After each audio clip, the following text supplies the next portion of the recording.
Lancée au Mondial de Paris 2014, l'actuelle génération de Fabia, troisième du nom, est la citadine de Škoda, rivale des Clio ou 208. Basée sur la même plateforme que la Volkswagen Polo, elle utilise la plupart de ses mécaniques, dont le 3 cylindres diesel de 1,4 litre, décliné en 3 niveaux de puissance, 75, 90 ou 105 chevaux. Nous essayons ici le plus humble des trois, associé à la finition Business Plus qui, comme son nom ne l'indique pas, est disponible également pour les particuliers. Sur cette finition, les feux avant diurnes à LED constituent une option, de même que les jantes noires de 16 pouces.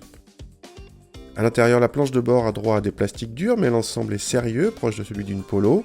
Un peu trop sérieux même, tendance tristoun, malgré l'insert décoratif façon alu. L'équipement de série comprend l'essentiel comme le GPS, la climatisation manuelle ou le freinage automatique d'urgence.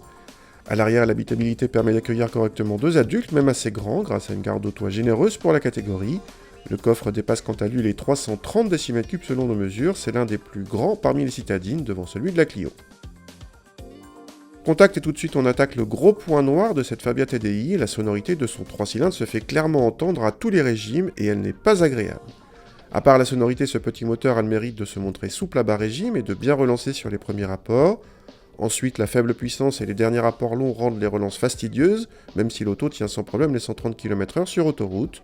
On apprécie malgré tout la commande de boîte agréable, la direction très assistée convient bien pour la ville, moins sur route. Côté châssis, cette Fabia offre un compromis correct avec ses roues de 16 pouces et se montre sans histoire côté sécurité.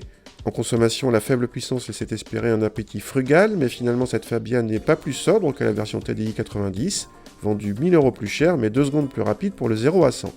Quant au tarif, notre Fabia dépasse de peu les 18 000 €, ce qui la place plutôt bien par rapport à ses rivales, mais les Clio DCI 75 ou 208 Blue HDI 75, si elles sont plus chères, jouissent d'un 4 cylindres beaucoup moins désagréable pour vos oreilles.